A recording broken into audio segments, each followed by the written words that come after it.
This is House Einstein Podcast 43, and I am Osman, your host with the House Einstein Podcast, and with me is Hamish. Welcome, Hamish.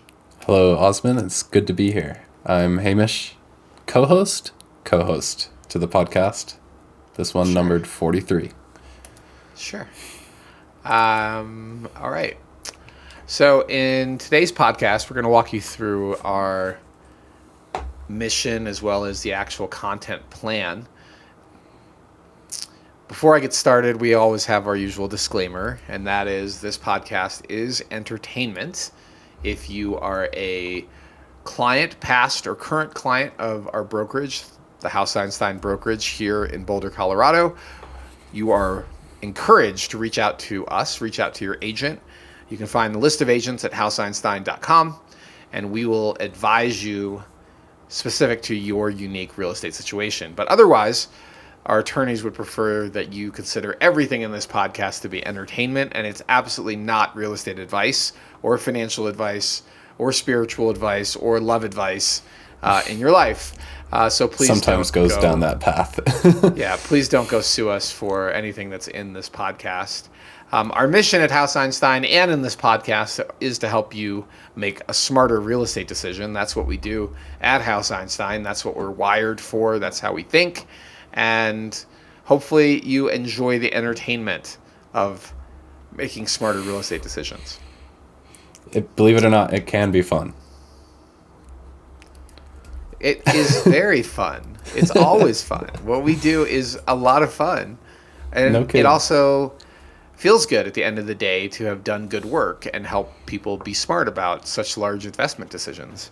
That's what drives me personally. It just feels good to be of value.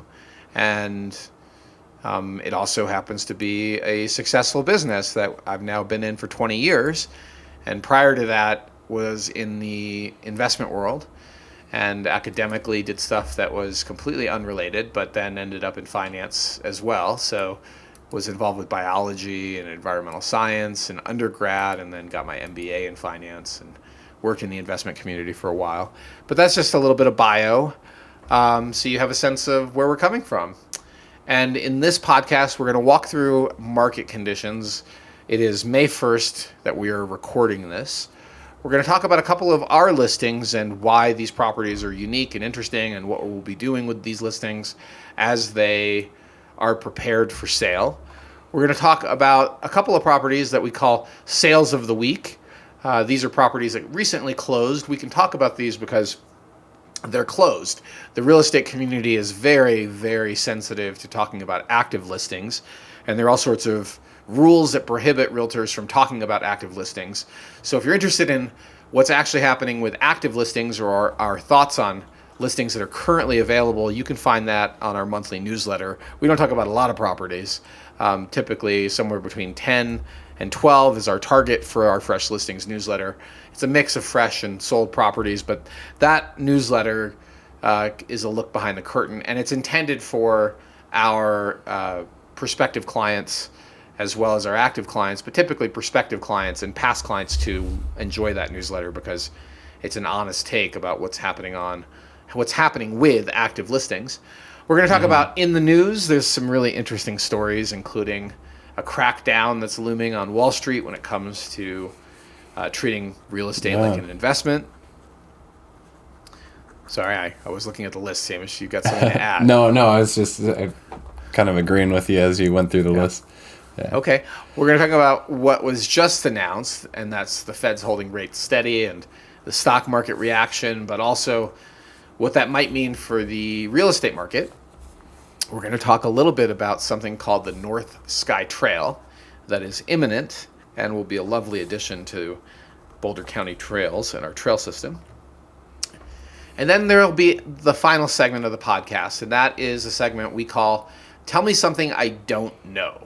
And the intention of that is to share things with you that might be useful to you as a buyer or seller of real estate. Again, entertainment, but that unless you've been a market practitioner, unless you've been a professional in the real estate market and been tracking the market closely, you probably don't know what we'll be sharing with you in that segment. So that's it for this podcast. That's the table of contents.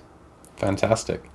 Well, kind of jumping in to the next topic here, giving this segue a shot. Have you seen at all the Justin Timberlake meme this year? I haven't seen it once. What? There's a meme. Yeah, I know who it comes around I've like heard the name. it comes around like every late August or April, and it's Justin Timberlake, and it's just it's gonna be May. No. No. Okay. Well, it is. I don't know. I don't know much. It is May. I do know who he is. He's a celebrity and a musician. I may have had one of his songs on my running my running playlist, but I think he dated Britney Spears. Is that right? I'm not really. Yeah, he did. I'm not really into celebrity stuff, so I don't really know much about that. Either way, I missed him this year. But considering it's May, there's preliminary data. Okay. Oh, well, that's right. Yeah. That's a good segue. There we go. Trying. I'm getting there. Excuse me. I'll try not to cough into the microphone. I'm recovering from some sort of weird throat thing, cough thing. It's now been a couple of weeks, but I might mute it if I need to cough. All right, let's talk about market conditions. It is May 1st, and the MLS has released preliminary data, which I honestly do not trust preliminary data because I know realtors are slow to update the MLS, and some brokerages won't pay agents until they close out the listing. So there is incentive for agents to get their act together, and they're supposed to update the MLS, I think, within 48 hours of a status change, or it might be 3 business days for certain things like a property going under contract. I know that for a fact, but on the closing side, I think it's supposed to be within 2 business days. But we're only on day 1, so anything that closed this week in April, so anything that closed Monday or Tuesday, is likely not reflected in the data that is currently on the MLS. So think of this data as conservative, meaning that if sales seem low, well, there could be a few stragglers that bump that number up a little bit. Typically, it's the last week of the month, the last full week of the month that sees the most activity, but it's quite possible we had a number of closings on Monday and Tuesday, which are going to change this data. So we may revisit it in the middle of the month. And you may see that in our newsletter as well, or you might see that on my Instagram. I like to look at the data after about a week because I know the data is more reliable at that point. But people want to know what happened, and so preliminary data is worth sharing. And here we are. So let's focus on Boulder as usual. We also, by the way, as a brokerage, do Denver. We cover all the way up to Fort Collins and into the mountain towns, but our bread and butter is Boulder County. And Broomfield to some extent too, but really Boulder County. And then the city of Boulder is where I focus most of my business activity. And I really love the mountains and mountain towns, so we do talk about the mountains quite a bit as well. I like doing deals up in the mountains. All right, enough of that. So Boulder County. Let's focus on detached countywide. So Boulder County includes Longmont, Lafayette, Lyons. All of that is in Boulder County. And the data says that there were 458 new single-family detached houses that hit the market in the month of April, and that is an increase year over year of 17%. So 17% more listings hit the market this year than April of last year. That is a pretty big jump. And then overall inventory, now this data point has been a little confusing because during the peak of post-COVID activity in March of 2022, houses for sale basically flatlined because things were moving so quickly that the data became completely inaccurate that summer. But I think we're back to accurate data. And the number of houses for sale, there were 581 single-family detached houses for sale in Boulder County last month, and that's an increase of 14.8% year over year. So also a pretty big increase.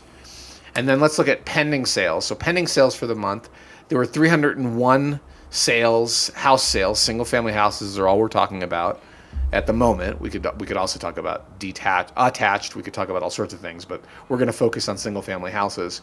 301 single-family houses were in pending status last month. That's an increase of 13.2% year over year. So now you have both supply side and pending rising. And pending's under contract, yeah? Yeah, pending is under contract. Okay. Under contract and pending are the same thing. On the MLS, there are two levels of pending. Sometimes agents will mark a listing as active/backup, which means they're looking for a backup offer, but they have a contract. And maybe the contract is shaky. Maybe it's early in the period. Maybe they're worried that the buyer's agent's going to try to extract value on negotiation, and so they want to have a backup for leverage in that negotiation, and they have it as listed as active/backup. And pending implies that, look, it's about to close. We think it's going to close. The contingencies are very limited, so there's no point in scheduling a showing, and there's no point in submitting a backup. We're not interested. But the combination of pending and active/backup is in total under contract. That's what that means.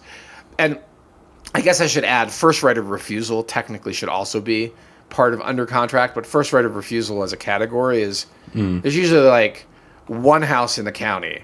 If you're ever thinking about offering somebody a first right, please don't. Like, really, all you're doing is screwing up the whole deal for the eventual buyer. Like, the odds of the first right person saying, you know what, I would like a first right of refusal. Can you give it to me? Well, they usually don't want to pay for the option, right? Because that's what it is. But if that's a whole nother topic. But let's say you give it to them. I'm going to make a note for that, actually. Or you sold that first right. Well, what happens when it actually gets listed and you have a real buyer is now the buyer is waiting for this first person with a first right of refusal to make a decision in whatever time period has been granted. And either way, it's bad. Because if the person who has the first right decides to execute it on the first right, well, your agent has just done all this marketing for nothing when the first right of refusal person is going to buy it. And if the person that has that first right decides not to buy it, well, the person with the contract in place now is wondering all sorts of bad things. Like, are they overpaying? Is this property really that desirable? So basically, the net effect of first right of refusal is to dramatically decrease the attractiveness of the listing. But technically, It's under a contract. So think twice, sellers, before you do first right, and have a conversation with your agent about whether that makes any sense or not.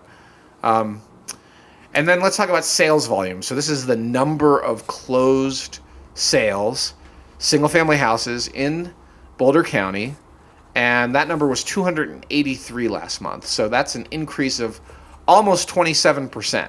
That's a huge increase year over year. Yeah. That's a very large increase in closings. And one of the things that you will find in our data series on my Instagram is not just 1 month. We look at multiple months, and it's all charted out. In fact, I like to make my charts on a LTM basis, last 12 months, so you could see what's been happening. But that's not here in this podcast. You'll have to either find it on my Instagram, or if you are a prospective client that likes to actually make your decisions on data, not make-believe wishful thinking, call me. And we will put together a custom analysis specific to your unique situation. But if you're under a buyer agency with your agent, don't call me. Call your agent and fire them, then call me. I can't do anything for you if you're under a buyer agency with somebody else. So whether you're selling or buying, you really need to have clear ending of that contract before I can work with you. And we did a very slight look into the data, your charts, the ones you're specifically mentioning last podcast as well. We threw them on screen. If you want to take a look, podcast 42. But that's data through March, and we should have April data by, I don't know, April 10th, April 12th. You should see reliable April data. This isn't unreliable, but the data will get more accurate. Okay, let's talk about sale price. Sale price on a county basis sort of makes sense, and the median sale price last month was $898,000. That's up 5.7% year over year. I always like to see the same data on a dollar per square foot basis. That way, you're kind of taking out the house. Yeah, if there's been a big increase 2 or 3 months in a row, I also want to see a similar increase on dollar per square, because it's just more accurate as a reflection of what's really happening in the market. And dollar per square went up almost 13%. So 12.7% in Boulder County, the median. So, okay, very interesting to see. So when you look at that difference between sale price and dollar per square, the missing ingredient is house size. Because the larger the house, the lower the dollar per square. So if more larger homes suddenly sold in a month, you could see a lot of volatility in that data point. Yeah, that All makes right, a let's lot look of at sense. let's jump into city of Boulder because those my people. I mean, That's- Boulder County is too, but the city is really. It's not that I mind driving. The city is my out to, neighborhood. I don't know. Well, this is yeah. I don't have to drive as far, okay, Yeah. to do showings. I know every neighborhood. We've done every neighborhood in Boulder practically as a video series. More in the And I works. definitely yeah, and more in the works. But like Boulder County, the city is just really it's our fair city. So all right, we'll leave it at that. Okay, data, new listings. There were 156 new house listings on the market last month. That's up 5.4% year over year. And the overall number of houses on the market, there are 269 available to buy. That's an increase of almost 27%, 26.9% Jeez. more homes available to buy year over year. And then under contract, or i.e. pending sales, there were 82, only 82 in the city of Boulder. That's a decrease of almost 8% year over year. And then closed sales. So this is sales volume. Again, we're only talking about single-family detached houses. There were 81 sales, which is an increase year over year of 21%. Boy, how's that for you? Under contract fell, Right. but closed sales increased. And the reason for that, Hamish, is because of the delay between pending and closings. Gotcha. Closings is what happened. Really, it reflects what happened the previous month. Yeah. So closings reflect March's business activity, and under contract is what, in theory, is happening in the month of April. So it looks like the market cooled a bit when you have 8%, a drop of 8% year over year, but the market in March was pretty frothy. Well, frothy is not the right word. Don't take that word to mean bubble. But there was 21% more sales. And I usually like to see 2 or 3 months, preferably 3 months of trend, 3 months of data before I declare a trend, especially in the city of Boulder. I mean, we're only talking about 81 sales. Sample size, right? It's a sample size issue. Yep. All right, sale price. Again, sample size issue, but here we are. 1.56 was the median sale in the city of Boulder, and that's an increase of 17.7%. Probably more of a reflection of more expensive homes selling than a reflection of changes in value. Like it's not reflecting appreciation, especially on a monthly basis. But let's now look at dollar per square.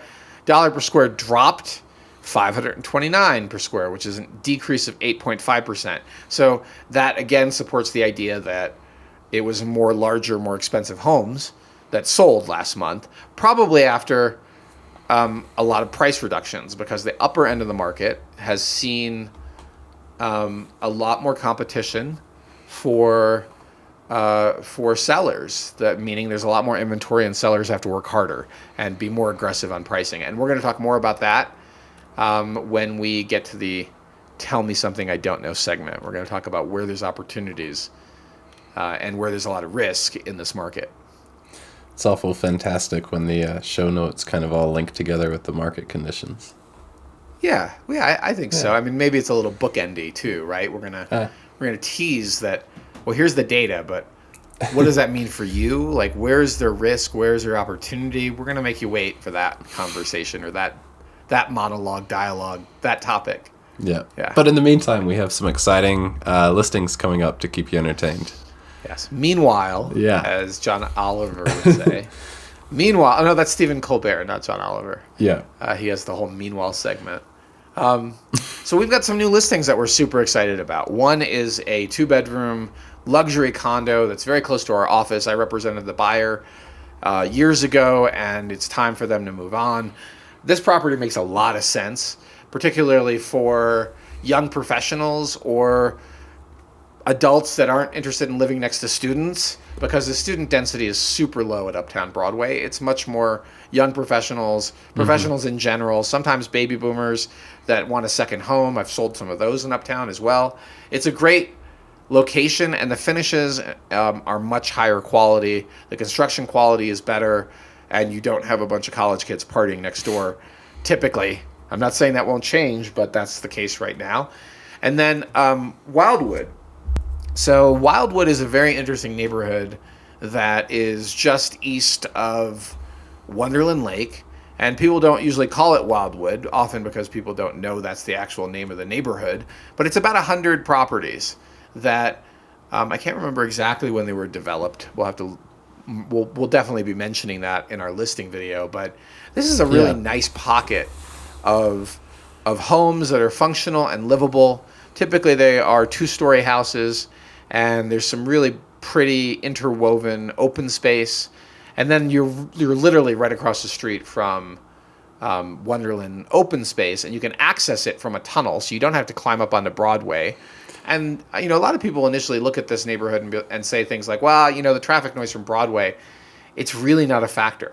It is because the whole neighborhood is lower than Broadway. You don't really hear the traffic noise, and that's one of those. I think it's an acoustic property. This is not my area of expertise. I'm just sharing subjectively that issue with traffic noise is not really a thing. And I think we will likely also do a Wildwood neighborhood video. Took the words Hamish, out of my mouth. Yeah.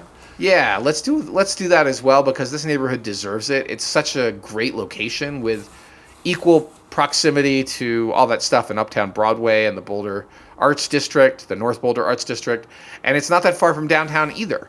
So you can live a pretty easy car-free lifestyle, and you have access to both North and South Boulder. Sorry, North and downtown Boulder amenities and retail, and without all the again, very few college students. Very safe location. And this particular unit, oh, I can't wait to list it because it is so nice inside. It is like pardon this language, but there's so much garbage on the market. I'm going to pause for a second and let that sink in for a second. Oh, he's got a cough. I had a cough. There's so much garbage, and there has been so much garbage for so many years that sellers get away with selling things in Boulder that anywhere else in the country you would never see this sort of behavior, where literally they just throw a sign in the yard and don't do any work. That is not this unit. This unit is really nice, and for the entire 20 years of my working in real estate, with the exception of 2006 to 2007, that period where things were just insane and there was lots of selection, there was a lot of volume, a lot of supply. That's when you had a lot of choices. But since that time, it's been very difficult to find properties actually worth buying. And that's what I tell my clients. We're going to spend a lot of time not buying houses, and you're going to hear me try to dissuade you frequently. I think we. There's not a lot of.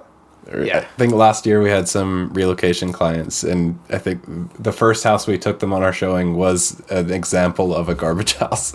We were like, just so you know, this is kind of how the market is here.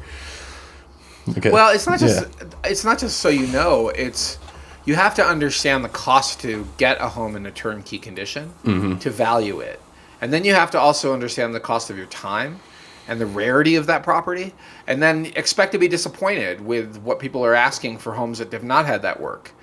So there's a middle ground, and we increasingly are in that middle ground where we're advising our clients to make improvements so that it's more marketable. But it's frequent that sellers don't want to do anything, and you have to drag them kicking and screaming to do any work. But if they do the work, there's a premium in terms of what it sells for. There's a premium in terms of how long the listing is on the market. It's very much worth doing some degree of work on almost every listing. Absolutely. Yeah, we chatted about that. I think it was last podcast. What are you paying for? That's the title of the podcast. We got into a little bit of the value of certain agents, yeah, and the expertise they can share. I mean, I feel like the first showings should be prepare to be disappointed, which is sort of a bummer, almost a right? title. Like, prepare to be disappointed because, or disappointment ahead, because the first trip out, people are really excited and they're feeling very hopeful and positive, and I am too. But I know the reality is when we go to look at these houses, we're going to see a lot of homes that have not had the prep, or not just not had the prep, but have just been let go. And we talked about one of those homes in the newsletter. I can't disclose the address in this because it's an active listing, but the backstory on that home is that it was the original owner, and they did nothing. It's a museum to the 70s, and they didn't even address structural issues in the home. So good luck with that. Yeah. Cool house. Cool house. And Good plug for the newsletter, houseeinstein.com, newsletter tab. We'll see you there. Well, I mean, the key difference is we can talk about active listings, and then we can't do that in this podcast. And I used to frame it up as just due diligence, right? Like, here's what you should focus on for due diligence, and now I don't know. I don't do as much language around due diligence. I've tried to simplify the newsletter a little bit. Anyway, let's keep moving on. So those are our listings coming up. We also have a fantastic home on the market on Alpine that's available now, 605 Alpine. That is really just waiting for the right buyer because it needs somebody that understands the value of south-facing orientation, the value of the privacy, and still being so close to North Boulder Park. Typically, you give up on the privacy in Newlands, and this home you don't. And the tech upgrades are fantastic. The Tesla roof, not just the panels, but the roof and the wall. Yep. The heat pump and the secret shelter. But that's that's a different topic. Yeah. Well, would you buy a house with a secret bomb shelter? Well, now it's not a secret, but still, yes. I 100% would. I'd want to see kind of what I could do with the space, but it wouldn't be a make or break, I don't think. I kind of wouldn't want the city to know that it exists. That would be it, yeah. Are they going to bump up my taxes? Like if I go in there and finish it, right? I go in there and put a ventilation system in and make it habitable. Make sure that there's no moisture down there and turn it into a man cave or person cave. They 100% would want to tax me on it. So I'd want to do it, in a way that doesn't trigger the city. I'm not telling you to violate underground, city rules. I'm not encouraging you to do things without a permit. Okay. Okay. At least not officially. Officially, we do everything. Anyway, let's stop. Sales. You ready for sale of the week? Yeah, let's Hamish, do it. you were actively involved with this week's selection. So I picked these out. I'm not so sure I did the best sleuthing on these. I think it's 198 East 2nd, which will be our second sale of the week that we cover in this segment. Is the one that I think I had the most amount of excitement for. This first one, Osman, do you know much about it? Have you seen this floating around? I'm just trying to find the cart closed on me. Oh. It's not under sale of the week. I can send you the link for all the listings if you want real quick. I just had all three of them. I just want to have them in front of me. They're in GChat. Okay. Well, what was the cart named? It was podcast 43 and then the date that I... podcast there. That's it. Okay, great. So you had the most... the one in Ned. Mm-hmm. Should we start with that one? Yeah, tell me about it. Well, I'm not looking at all the stats because we can only log into iRes one at a time here. But if memory serves correctly, it's got a... for the record, Hamish, you never log into iRes. This is That's correct. because... There we go. Thank you. Yeah. Never have, never will, unless it's my own account. Now, if I remember correctly from my own account in iRes, it was 1 day till sale, and I briefly glanced at the listing history and thought Osman could probably talk about this, but I don't really know what I'm looking at.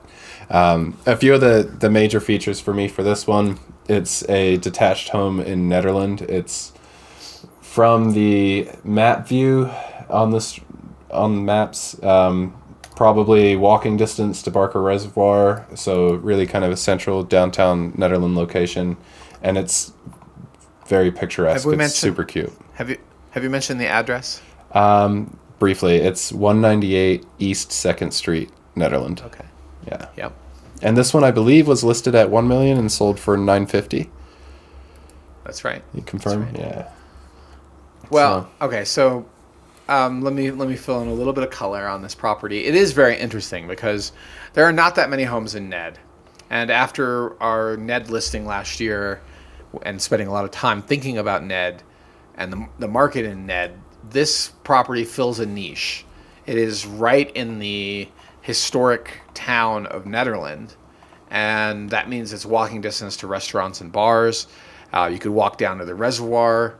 Nederland is investing in the public spaces in... Is it a city? I think it's a town of Nederland. Yeah.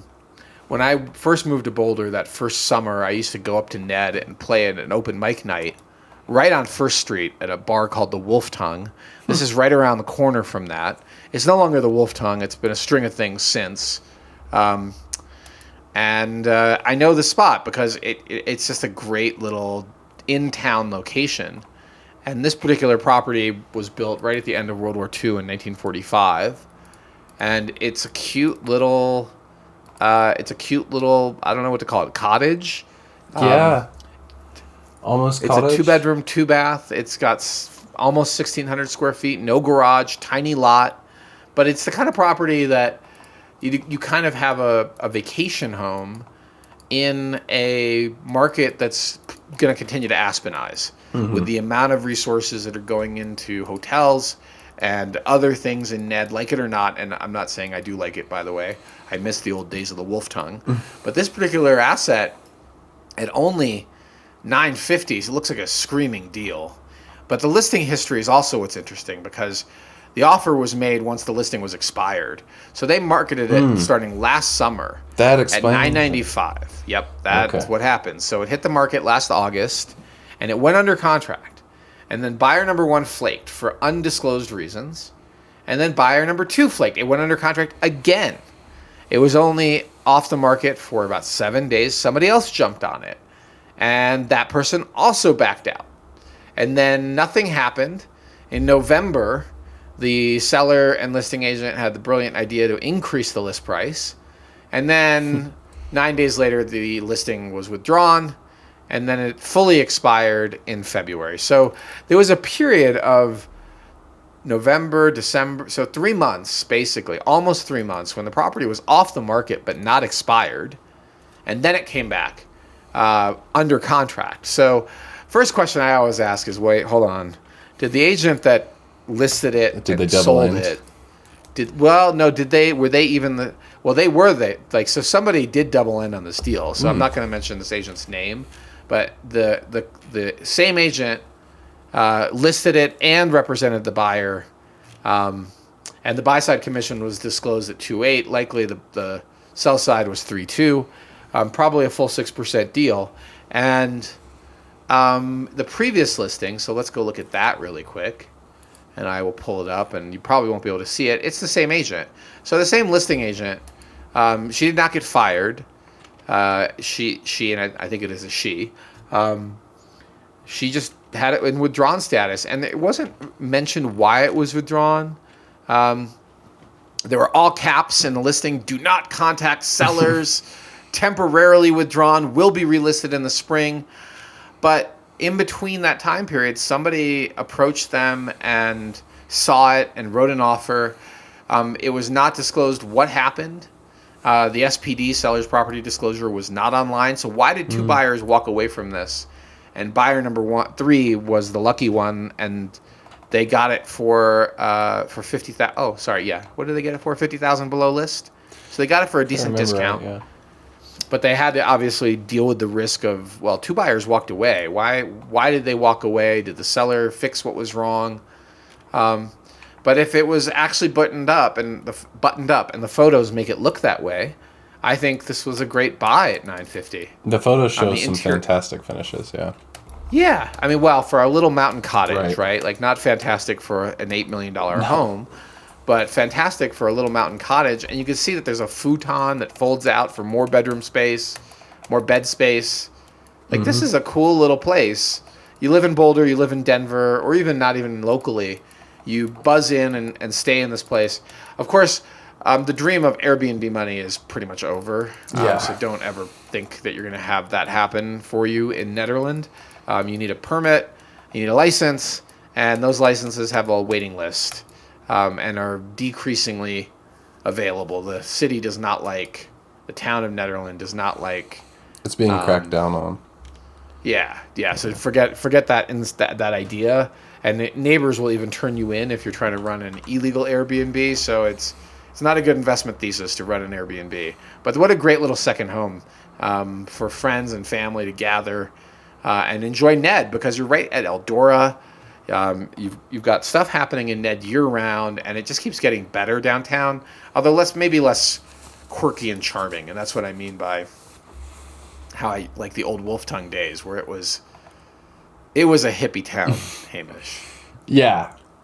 I don't know where it was. It wasn't Netherlands. I went up into the mountains with a friend, and we ended up, I think it was like an hour out of cell phone service at this bar, and there was like square dancing and a bunch of very, I want to say like traditional festivities going on and everything, and everybody I've talked to since then about that is like, oh, that's what Ned was like, and Ned was a lot more, I guess, intimate and close. I was told that half the town moves into the woods in the summertime and doesn't want, because they don't want to pay rent. And I was surprised to find that there was some truth to that. And when I was, there were a couple of takeaways from those weeks I did open mic nights. It was sort of fall and winter. But talking to the locals, they verified that a lot of them now live in yurts in the national forest, hidden away, not paying rent or taxes, and living off the land. And that open mic night would bring people out, right? We'd all hang out for a few hours, and people would kind of rotate through and perform. And I'll never forget this one night that this guy wanted to borrow my pickup, which is a device that sits in your guitar and plugs into the amplifier. Mm-hmm. And I was like, sure, but how do I know I'm ever going to get back? And he's like, how about I give you this bag of weed and you can hold it as collateral? This is way before weed was legal. And I'm like, have you? I'm okay. I'm not that guy. You. Yeah. Just give the pickup to the bartender and I'll pick it up next week. And he did. But the whole bag of weed he pulled out, I'll never forget. I'm like, wow, this is a very interesting Let me give you a felony as collateral. Right. Let me give you a no thank you. No, at the time I was a little more law and order oriented. Technically, still are. The law and order has changed. I still am, but I wouldn't. Yeah. I still wouldn't take a bag of weed as collateral. I'd be like, can you just PayPal me $100 and I'll give it back to you when I get my pickup back? Okay. I mean, we could speculate all day long, right, on why the first two under contracts disappeared. Do we want to hit any level of kind of possibilities or due diligence, or is it kind of just speculation, really? Well, so the first thing that happens to humans when they see that a property was already under contract once is they immediately want to know what's wrong with it. Mm-hmm. And the answer could be nothing was wrong with it. The answer could be that the first buyer had a bail for unknown reasons. Their financing didn't work out. They got cold feet. I've had clients that were under contract and then got into a fight and almost got divorced over it. I've had clients that were supposedly serious buyers and in a serious relationship, but after the second day of showings, one of the two called me and said, look, we just broke up. Oh my God. He's not ready to buy a house with me. Holy cow. And I was like, okay, like there was clearly some hardcore nesting behavior going on by one of them, and the other person was getting dragged along and didn't really want to seal the deal, so to speak. So you never know. It could totally be the buyers that were wrong. But you should always ask for a copy of the termination notice. Mm. And the right time to do that is probably after you're under contract. And that way you can verify exactly what happened. And it's possible that whatever was wrong was fixed.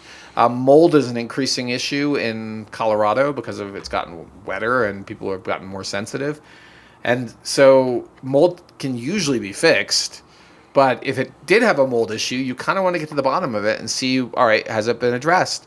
And sometimes you can get a really good deal. Mm-hmm. Or you can get the seller to pay for it, as we just did this week. Dun, dun, dun.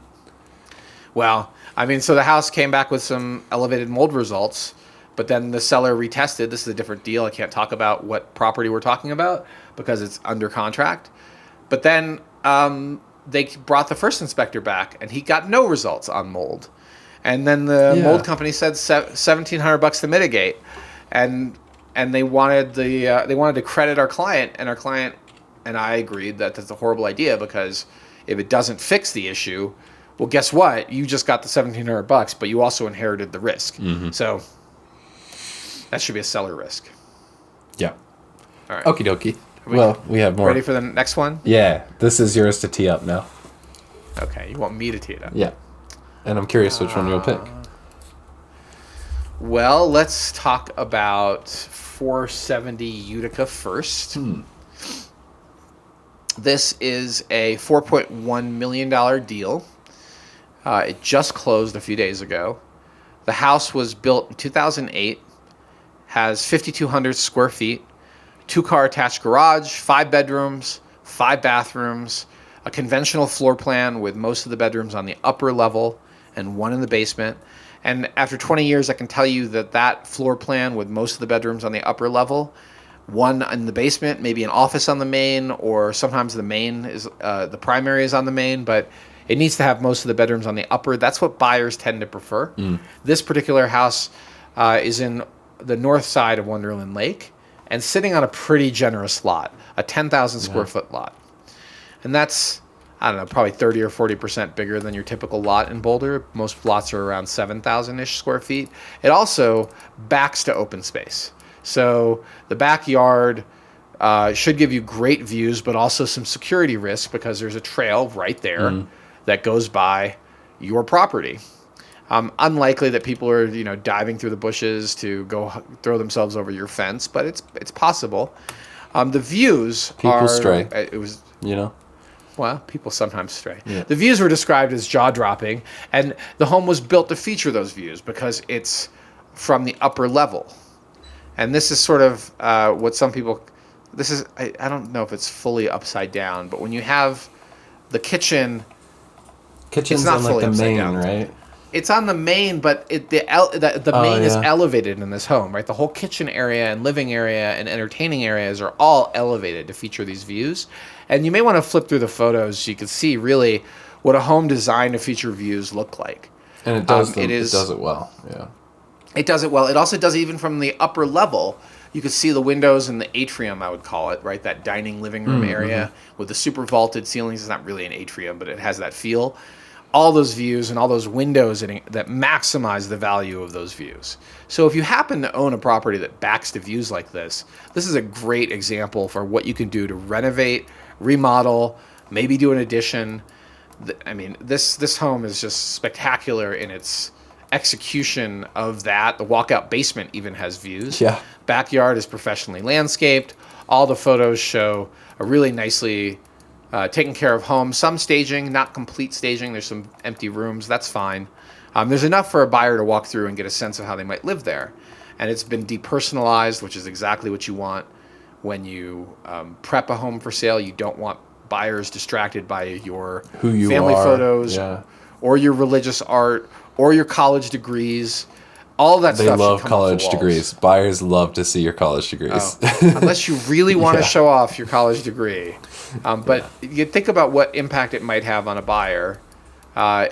Maybe they're the same college degree and they love it. Or maybe they never got to college, or they were rejected from medical school and now they're upset with you because you got one. Like they have a subconscious resentment. Yeah. But in any event, look at those south-facing views. They are spectacular. Whew. This is a gorgeous house. All right.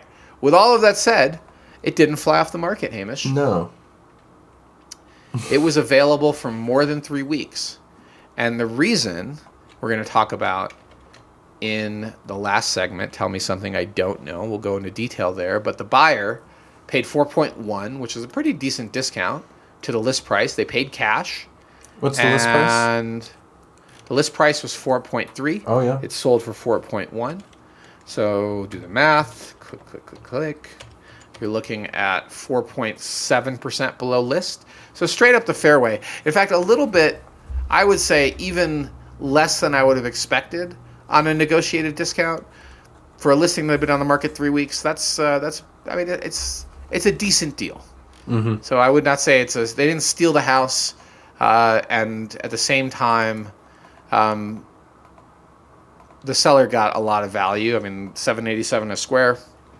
This was a good deal for, I think, all involved. And those views are unlikely to ever be impeded. Yeah, that green space there, huh? And the interior could be redesigned, and still the intelligence of featuring those views.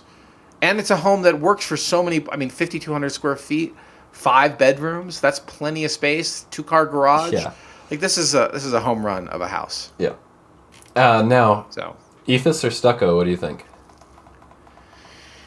Probably EFIS, given it's 2008, and EFIS shouldn't really scare people to death. We're not in a super moisture-rich climate, but when you put a house under contract that has EFIS, or if you're listing a house that has EFIS, you should get an EFIS inspection and make sure the home is properly maintained and caulked and all those good things. Just be aware of it, right?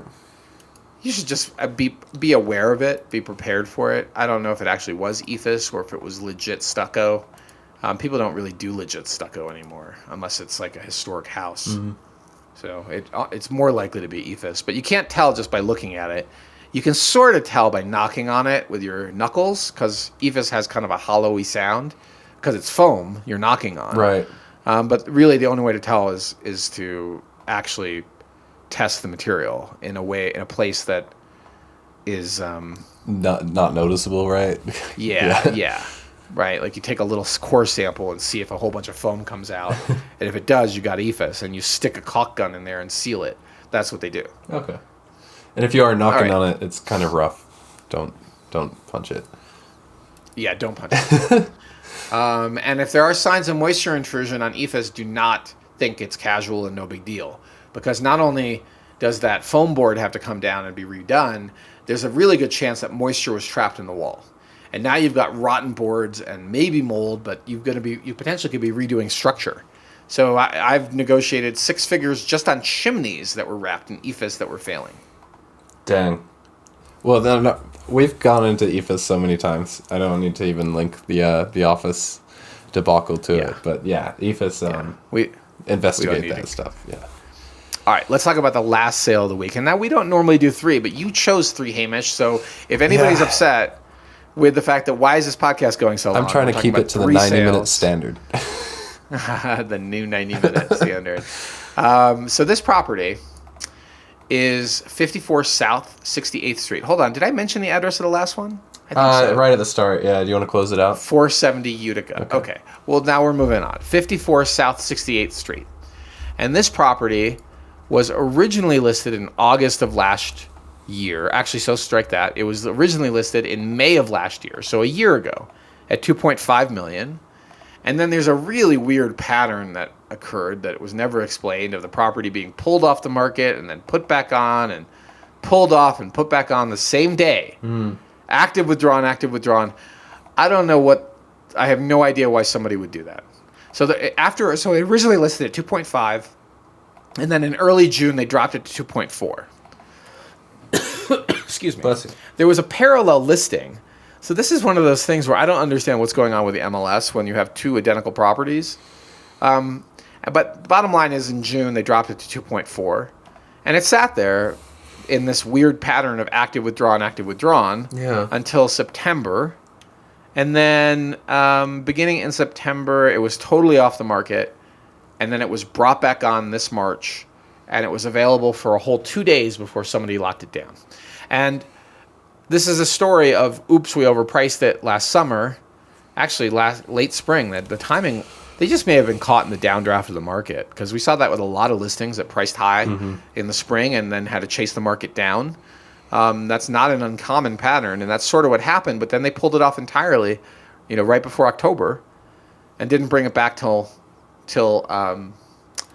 March. Now, of course, our first question: did the agent get fired? The first agent, which happens, right? I'm not trying to dig on this person, but we see who the first agent is. I'm not going to mention their name, and now let's go see if this agent did retain it. It's difficult because when you've been on the market for a long time and you're frustrated, there's a temptation to fire your agent. They didn't. They kept the agent. And somebody came in and scooped it up. So it sold for 2.3, which is actually $5,000 more than the list price when it came back. And there were no disclosed concessions. Sold in the normal conventional fixed rate mortgage. So the house itself is about 3,000 square feet. It's a 1-story ranch, 4 bedrooms on, it says upper, and 1 on the main, which is confusing because it's listed as a 1-story ranch. I'm looking at the floor plans now. There is an upper level. Yeah. So how is it a ranch, 1-story house with an upper level? That's a mystery. It looks kind of like the main was up there. But no, I see multiple houses. I mean, I think this is just a listing mistake. It's clearly not a one-story house, I'm checking on right? Street I mean, View. you Yeah, see it's stairs, 2 stories. right? Yeah. You also see great views through the windows. You also see really nice finishes inside. And the house itself is in a pretty nice spot in sort of a rural location. So you head down South Boulder Road. We were just there looking at the Lodestar Ranch, which is not that far from this property. This is just west of Spanish Hills. And before you're into Boulder proper, we have a client who's building in this location. It's a great spot, no doubt. And this house faces south. And it's a very nice property. It's unclear what happened with the weird listing history, but the photos show a very tidy property. There's some nice finish choices. The post and beam is cool, although probably fake, but it's cool. And maybe it's a little close to South Boulder Road. You might get some traffic noise. Like if you have the budget and the wherewithal, you're better off buying further to the south so you have less impact of the road. But you can't go too far because then you run into US 36 and the impact from that. So, it's a really nice property. I don't know what else to say about it, Hamish. It's 3,000 square feet is a nice size. It's got a 3-car garage. It works for a lot of buyers. And it was totally overlooked last fall. And this spring, boom, it's gone. Yeah. No, I guess my only thing would be it's a little close to South Boulder for me, but, I mean, it wouldn't ends the deal for me. I'd just be curious kind of how loud it is. But South Boulder tends to be fairly quiet too. I've driven on it probably 3 times this year, and it's always been relatively empty. Yeah. Well, the other thing to think about is fire resilience. This is right in the middle of the Marshall Fire. I think this house had a claim for smoke. And, I see a lot of wood. I see vegetation close to the structure. And that is one of the advantages of purchasing a home that's been rebuilt. There's some downside risk too, but one of the advantages is it's a structure that's hardened. In theory, if they were smart about how they built it. I mean, I'm standing at one of the houses myself. Yeah. Right? This house I'm in has hardy board siding and a metal roof. And that reduces its likelihood of burning. Everything will eventually burn if you have a wildfire barreling down at 100 miles an hour. But otherwise, this sold for 2.3, which pretty decent value on this house. I think it's mostly about how turnkey it is. Super.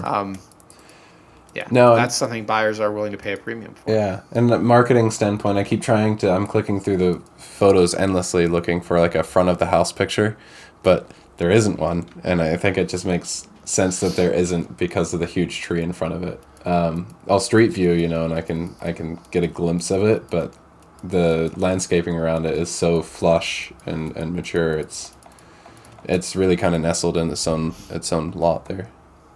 Yep. Yeah. Well, these are the things you start noticing when you've been doing this business for a while. You're like, why is there no front photo? Yeah. And it could be that it's an ugly house. It could also be that if you popped up the drone and looked at the front, well, you would see nothing. You would see a bunch of farmland and maybe the highway, and the views are all to the south.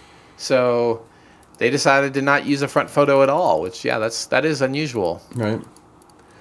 Yeah, I don't know if that's... It took me a second to realize why I was clicking continuously through the photos, and I was like, oh, that's what I'm looking for, is the house. But, it's a neat one. It's interesting that it was snapped up so quickly this cycle around. Yeah. Well, this is one of the reasons why in the fourth quarter we really encourage our clients that are thinking about buying next year to go through the withdrawn and expired listings.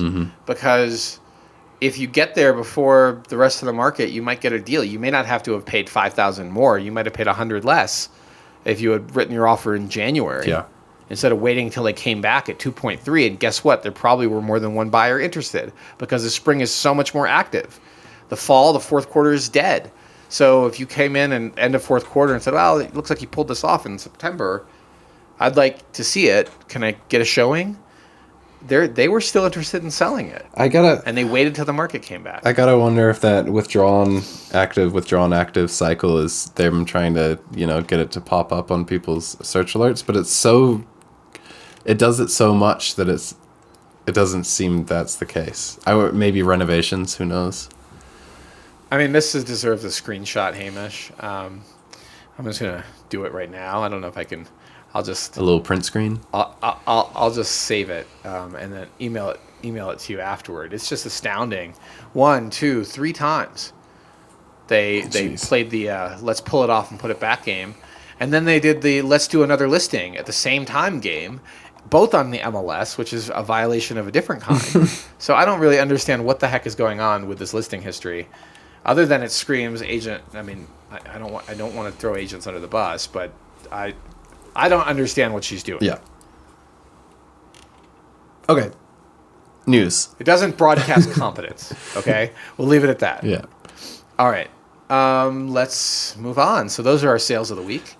Now it's time to talk about the news. Yes. Do you want to? What's happening in the news here? Yeah. You. Okay. I'll bring in the first one. Wall Street's home buying crackdown. And let me read the.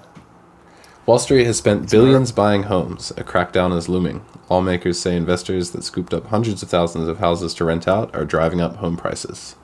By Will Parker. And In the Wall Street Journal. yeah, now I've hit the paywall. You take the rest of it. You done it. Okay. All right. I could gift you articles, Hamish. You can. So this has been a thing. It is well known that iBuyers really were scooping the market and being really aggressive in certain metros. We didn't see a ton of that in the city of Boulder. We did see some of it in Denver. What's the And now, the Open Door or something was the company that Yeah. Open Door, Zillow itself was in the iBuyer game for a while. There were a lot of losses also associated with iBuyers, but it's not just these websites. There's private equity firms that got into the game too. And there's a reason, right? Rates were really low at the time, and real estate is an asset that doesn't go out of style. People need a place to live, at least residential, right? But that's a fundamental human need, a place to live, a place to hang your hat. Yep. And the mental model that the vast majority of Americans have is not a tall apartment building. It's a lovely home with a picket fence and a yard where their dog can play and their kids, if they choose to have them, can grow up. That's what people want. Yeah. And it's hard to build more of it. So this is not rocket science. And with rates so low, locking it in, and you now have basically a nice steady cash flow. And as long as the properties are well maintained, it's been a fantastic investment for a lot of individuals as well as companies. So it's what's happening is that because prices have gotten so high and affordability has gotten so challenging, well, there's political pressure to restrict investors from buying houses, and it might happen. So that's something to keep an eye on. And there's I guess you jumped into it too. There's like the iBuyers, and then there's like Wall Street investors, and then there's your mom and pop investors. I mean, investors is a huge catch-all statement, right? And so there's a lot of this kind of like pent-up frustration and anger out there, and it's been out there. So directing that, I guess, to where it's going to be most effective or productive is really important. You see a lot of misinformed, angry posts about, your mom and pop or something of that kind. And even then, I've seen a lot of stats where it's like this is either like a really small percentage of the total housing share, but then it also boils down to neighborhood, right? Because it's real estate. So it's a can of worms. Yeah. Well, 3 of those states that the article mentions, Nebraska, California, New York, Minnesota, and North Carolina, are primarily Democratic states. And I think that they're pushing for this is frankly a political move, because right now this is not an issue. Rates are so high that nothing is cash flowing, nothing makes sense for investors to jump into. So why is this happening now? I think this is happening now because of politics. And this is an attempt to get votes. Yeah, versus like the pandemic, when everything was on sale. And at the same time, right, I think it probably makes sense that large corporate investors are in some ways kept from residential housing. But at the same time, not everyone wants to buy. There are lots of people that prefer to rent because they have liquidity and flexibility. They're not 100% committed to buying. And unfortunately, a lot of people that could have bought 5 years ago no longer can. So they're stuck in the rental market. And I don't think that these companies that own especially in the cities that have high percentages, they're not going to dump their inventory if the investment is cash flowing and a good return. So this is, I think, mostly just politics. This is mostly just optics. Maybe it'll have an impact in the next when rates drop. You hear about this rhetoric so much, right? This doesn't feel like the first article that I've read about the same exact subject. Right. Yeah. It's like high-speed rail. So we'll see. I haven't. Well, that's a whole nother topic. High-speed rail, especially high-speed rail, and any rail in Colorado is a whole nother. All right. So let's segue from there, shall we, to the big news article of the day. Yes. And that is that the Fed is going to hold rates steady. Man, today was the Fed announcement. They had their meeting, and the Federal Open Market Committee. They had Jerome Powell got on his pulpit and said inflation's too high, but we're not about to cut rates, and we're not about to raise rates either. So my understanding is traders are now pricing in maybe one cut this year, but inflation has not come down. So now rates are at 20. So the 10-year Treasury is, I think, at 20-year highs, and something is going to break here. We're starting to see it. I think in certain markets, not Boulder, not the city of Boulder, but we're starting to see some retrenchment of markets that are rate sensitive. Boulder is not really rate sensitive. There's so much demand at every price point. But inventory is starting to pile up at certain price points. So that's something I want to talk about in our last segment. It's been teased so well, and we're getting there. Eventually. So this is a really big deal. Look, every one of our buyers that has a mortgage has cried about the rate and cried about the monthly payment. And at the same time, those monthly payments are likely going to be going down in 3 or 4 years, but they're not going down in the next 6 to 12 months, right? When they refi. When these people refi, they will go down. But when are rates going to drop? Who knows? But the market, the stock market had a nice field day today on this news that that the Fed's just going to hold rates steady. So it sounds like no increase for now, maybe a decrease in the second half of the year. And the market does like stability, does like predictability when it comes to interest rates. And the Fed controls the ultimate benchmark for interest rates throughout the world. Pretty in line with, I think it was our last podcast where we were mentioning that, this may be our new normal, at least for a little while. This may be our new low interest rates, when you consider, If you're a buyer or a seller, this is really important if you're in a rate-sensitive market. The high end has a whole different issue. People aren't rate-sensitive, but they aren't immune either. They understand rates, probably to a much higher level. But there's a certain segment of the market, I would say the majority of America is, we used to call it buying a monthly payment, right? That's what they care about, is their monthly payment. That's what they're fixated on. Yeah. That's right. Shop the payment, date the rate. I don't know exactly what that means, Hamish. You'll have to explain it to me. Some agent on Instagram, I think I saw them say it. Sounds very catchy. Yeah, sounds easier than it is.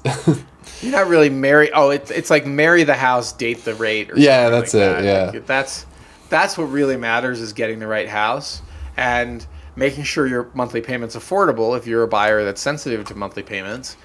But you should expect that payment to probably be going down in the long run, because we're at 20-year highs for mortgage rates. So if you're selling, this is really, really vital. You need to understand the rate sensitivity of your market.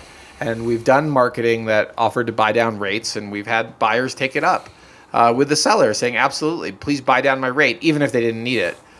So be careful marketing that, because you may or may not be in a rate sensitive segment of the market. Good point. And one way you can tell is get a sense of how many other listings are offering rate buy downs. But it's not really a relevant Yeah, above a certain price point, it's totally irrelevant. Another soundbite that All I right. have on the top of mind is buy when rates are high, sell when rates are low. But I don't think that's investment advice. I mean, The I think slightest. it's an interesting. So look, if you have a lot of selection, you should use that selection to leverage a better deal. But if you're searching around like we are with our client tomorrow, I'm taking him out to go look at a bunch of houses, Yeah. and the segment he's looking in for his particular needs, we're now selling 2 or 3 of these a year, and it's really hard to find a house worth buying. And these are homes with main floor, primary bedrooms. These are homes that are larger than your typical South Boulder ranch, so probably 1,600 and up square feet. Preferably about 3,000 would be the Goldilocks size, and all one level. That house is really hard to find. Yeah. Yeah. It's like anything you say in real estate, you can accompany probably 5 or 6 asterisks and then have a bunch of footnotes at the bottom of it. Yeah. Let's hit our last news story. It's about the North Sky Trail. Yes. So, at the north end of Boulder, Dakota Ridge, there was a trail, and that trail just connected to Boulder Valley Ranch in the past. And what they've been working on, and that is expected to be completed this year, is a trail that parallels US 36 on the west side of the highway and then connects to Joder Ranch. And the Joder Ranch Trail can then take you up to Old Stage. So this could be a nice little loop for gravel bikes, mountain bikes. I'm not sure how difficult the trail will be. Odds are they're going to make it less technical and a nice, easy trail, but we'll find out. It's a really interesting trail. It'll. There's been so much carnage on US 36 as well. People Yeah. getting hit on bicycles. So anything that takes us off US 36 and creates routes for people is very, very welcome. It increases accessibility to open space for Dakota Ridge, as well as all of North Boulder. It's a fantastic trail, and I can't wait to ride it. Yeah. I think you hit all the high points.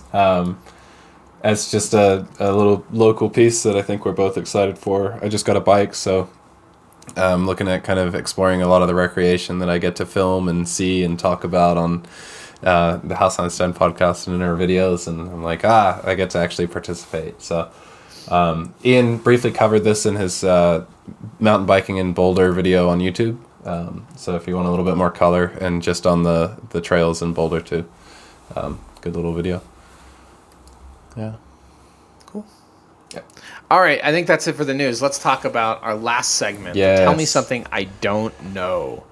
And I think this is relevant. It's not going to be a long segment, but this week I was asked the question of why aren't you an investment advisor? Why you clearly have worked in that space. Why'd you leave? And I realized that I never really talk about that, Yeah. at least not publicly. And maybe it's worth talking about. So I worked in the investment world, both on Wall Street on the the buy side of equities and telecom, doing research for an investment bank. I also worked for an investment firm in Boston and worked for an economics firm in Boston and then worked for an investment / real estate developer / brokerage on Nantucket. That's how I got involved in real estate, was that experience on Nantucket. And I realized a couple of things. One, real estate on the residential side is really underserved by people that have analytical chops and a perspective on due diligence and fiduciary responsibility and negotiation skills, unlike the investment world that's chock full of people like that. But the residential real estate, for some reason, is just sitting out there without a lot of support. And at the time, anyway, it was very well protected from an income perspective. So the commission structure in residential real estate was unimpeachable for decades until recently, where it's become more competitive. So those two factors made it very attractive. But really, it wasn't about the opportunity and the income. It was about getting out of the office. It was about not sitting in a cube and staring at a screen and moving numbers around a big giant financial model and watching what was happening on a minute-by-minute basis with the markets. Jeez. And dealing with the intensity of institutional investors and also our own trading floor, where at the end of the day, all these hours spent working, and you'd go home and you're like, I have nothing to show for it. It felt like I'm living in a sort of artificial reality in a cube and staring at a screen all day long. Kind of like yeah. And the pain of that was just so vivid. Unlike residential real estate, where getting out meant that you're actually touching the assets. You're actually looking at things in the real world, and you're interacting with real humans. Yeah, that's the big one. On a fundamental, it's so human. I mean, it's you work with people one-on-one on a major life decision, and often intersects with marriage or a divorce or a family member dying or household formation. People are getting married. People are starting a new job. A chapter is opening and a chapter is closing in their lives. And so there's a human element to what we do that just was never present in the investment community. Not like this. And I like the people I worked with, don't get me wrong, but this is like, you're actually adding a lot of value when you bring the skill set to play with residential real estate. Yeah, I just have to second it. So is that why you're not a investment advisor, or? I mean, sometimes I regret not working in the investment world. The money is much, much better, but the culture can be all over the place. The investment company I worked for in Denver had amazing culture. The firm that's now defunct in New York did not. I thought that culture in that firm was very broken, and I will share those stories only in person and likely after a few cocktails, because I really had a hard time with the ethics and the perspective on other humans, the sort of sense of entitlement and arrogance, especially in New York City. It wasn't so bad in Boston. It was still not great, but it wasn't so bad when I worked in Boston. It was pretty much non-existent on Nantucket, but that wasn't really a traditional investment firm, the way I think of investment firms. Right. When I did work for a firm here in Denver, the large family office, and I'll name them, they're still here, Republic Financial. I really loved working for that company. And the founders' values were really imbued across the culture, and I really appreciated the analytical rigor and also the question of ethics that would come into play on all their decisions. I really enjoyed that company. It changed my whole perspective on the investment world. But it's too late. I've been doing this 20 years, so unless you want to go start an investment firm, Hamish, which maybe we will, but what we do is help people buy and sell houses and help them be smart about it. But there you go. That's what you may not know. And it's very satisfying. Yeah. It is deeply satisfying. The humans are so nice to connect with and work with. We say as lizards. Look, I'm telling you, it's the people. Yeah. It's so nice, and it's selective. It's self-selective. Like the people that knock on our door and want to work with us, they listen to the podcast, they know who we are, they share our values, they're up to good things in their world.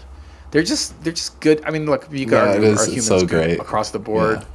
Right? Okay. Well, I don't want to get into the Hobbesian or people, intrinsically evil or intrinsically good, but I know that I really love our clients and appreciate their trust in us. Yeah. No, I think the reward in this position, it's genuinely a service, and being able to provide it and to the level that we do and as competently as we do is extremely rewarding. Now, this is the topic we've been teasing since the podcast began. Osman, where is there opportunity in the market? Okay, let's do it. Yep. Where is there opportunity? And this is the thumbnail. It's going to be market meltdown. And the meltdown is happening above 3 million. So we talked about this at the last podcast, that there's only 12 or 13% of homes above 3 million under contract. We're now seeing a lot of sellers capitulate on pricing, cut their pricing more aggressively. And if you are a buyer in the $3+ million category anywhere on the Front Range, you have leverage. It doesn't mean every property is open to that. There may be a unicorn on the market that is irreplaceable, right?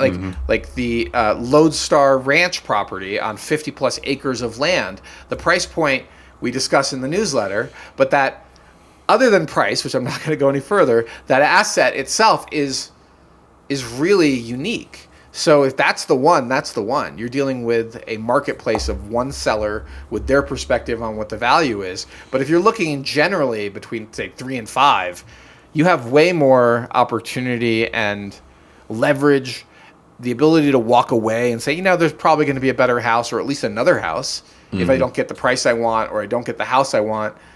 And that is unlike almost any other segment in the market. But if you kind of slice it up, right? Like if you take that $3 to $4 million range and say, all right, well, of that 3 to 4 million, what percentage in that tranche are actually worth buying? What percentage are updated in good locations? You're going to see a pretty high percentage compared to under 3 million. Under 3 million, I would say you're probably looking at 1 in 10 houses. And you're talking like that two and a might be half to worth three, buying. or It's not that granular. Or So black and white, 3 is yeah. a good. Well, so the reason I'm saying that, Hamish, is because there's this concept in economics called price elasticity. And so what that means is, like, let's say, let's talk about cars, okay? If you're a car buyer and you want, like, you're shopping for a Toyota Corolla, odds are you are a buyer that doesn't have a lot of flexibility in your price range, right? You're probably looking for something between $30,000 and $40,000, maybe $25,000 and $30,000. And it's very monthly payment driven, and you've got a narrow range of price. That's a buyer, that's an inelastic segment. But if you're actually looking at like a 7 Series BMW or an S-Class Mercedes, you could probably buy anything from $50,000 to $125,000. So your range or elasticity is so much bigger. And that's the same thing that happens in real estate, that a buyer that can afford a $3 million house can probably afford a $3.5 million house, but would also look at $2 million houses. But a buyer that's capping out at 2 has a very narrow slice that they're willing to consider. Right. So your competition when you're listing above 3 is actually a lot higher than 3. right. I see. But your competition, if you're listing at 1.5 to 2, is very narrow. Those buyers are probably not looking at $3 and $4 million houses at the same time. So understanding that segmentation is really important, both for buyers and sellers. And therefore, what you asked this question, 2.5 to 3, it's probably irrelevant. The 2.5 to 3, but 3 is clearly a shift in the market.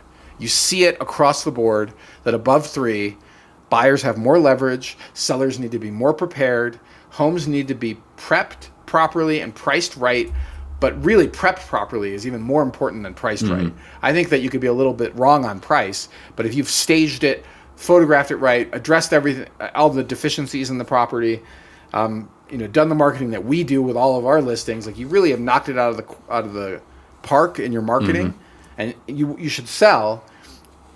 But the price issue, you can afford to be a little bit Incorrect, wrong. yeah. But you cannot afford to be a little bit wrong when, I'm sorry, I'm getting confused.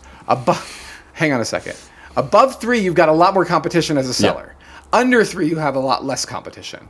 You have a lot more buyers in the market for the same segment of house. Right. So price is important at all levels, but you're prepping a home above 3. That particular buyer is not just about price. So this is the nuance that you really need to understand. But if you are a buyer above 3, the one thing to keep in mind is you have leverage, you have options, and you should be ready to walk away if the house isn't right. Are we hitting below 3?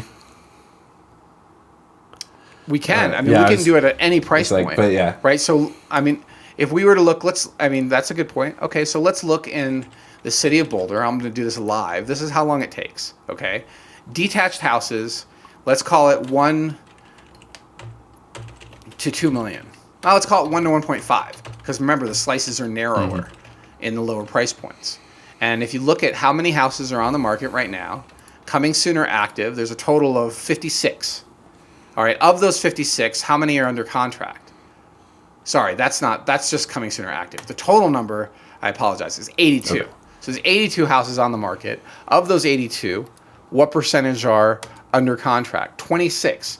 So 26 over 82.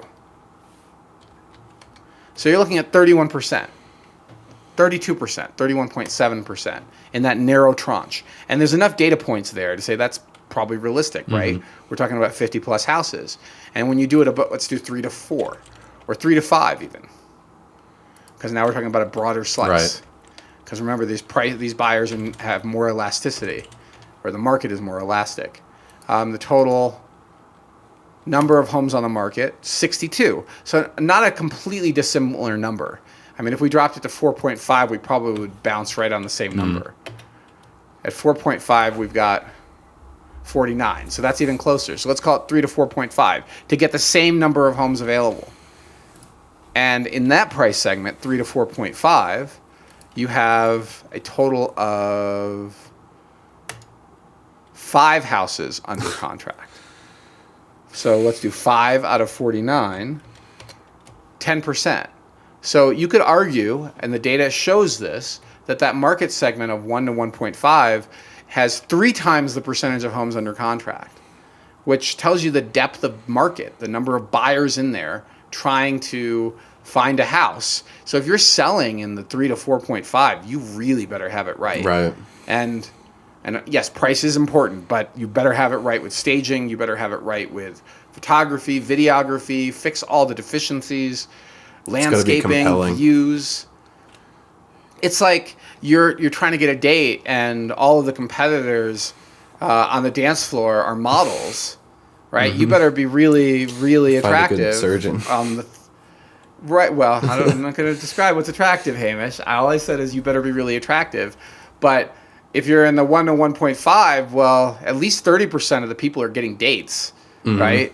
Versus only 10% of the people. There's 90% of the people bouncing around on that dance floor can't find a partner. Yeah. And that's it's the Utica home versus what's the other home we mentioned? Just bringing it back, I guess, kind of bookending it, 54 South to 68th Street, right? Though it's kind of moot because both homes were on for quite a while, and one was withdrawal active. But well, I mean, what we do with our buyers is we go look at what else they could have bought. But if you did that with Utica, what else could you buy in that price range? I would bet 90% of the homes are not as attractive. Yeah. There's a reason they went for that one. Right. So, checking the competition, all those things. Wow. Just don't go in blind. Buying or selling, look to the facts. Don't believe the hype of private networks and all the nonsense that all these other brokerages offer. It comes down to what options buyers and sellers have, what the competition looks like, and you have to look at it all the time. In fact, we are coming up on a call, Hamish, with our clients this afternoon to do exactly that, to go through the market and talk about what the competition looks like, what's happened in the last week, how many homes went under contract, are prices moving down? They are. That's important to talk about. Yeah. So every week.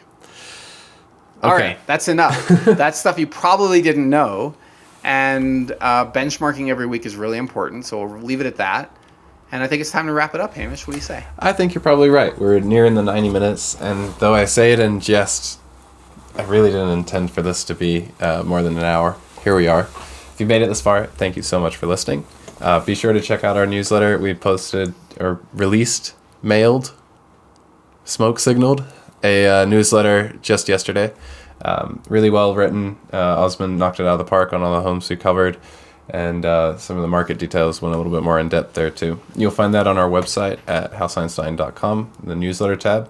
We also have socials. If you're listening to this and we are faceless, check out our YouTube. We have all these podcasts with our beautiful mugs on them, as well as our listing videos, neighborhood tours, all sorts of content on there for you to make a smarter real estate decision. If YouTube isn't your jam, check us out on Instagram or X. Osmond's kind of got the X platform down. He's a great Zeter or tweeter. No, I do not have the X platform I think down. you do pretty well. You've got the tone, at least. Like, it matches everybody else's tweets that I see. So check him out. Osmond Parvez on Twitter. Check out House Einstein. Really, wherever you social media, we're there. Thank you so much for joining, and we very much like seeing your comments and your likes and interacting with you guys. So keep that up. And if anything is confusing about what I shared, particularly around price ranges, price elasticity, just remember what matters is the market relative to your specific real estate situation, buying or selling, and we're here for you as long as you're not already working with another agent. Call me. Yeah. Or call another agent on the team. We all are cut from the same cloth, and our mission is to help you be smart about your real estate decision. You won't get a lot of sales talk. You'll get a lot of facts and advice that's grounded in the facts of the market, not on a bunch of wishful thinking. Yeah. That's right. All right. Thanks for joining us.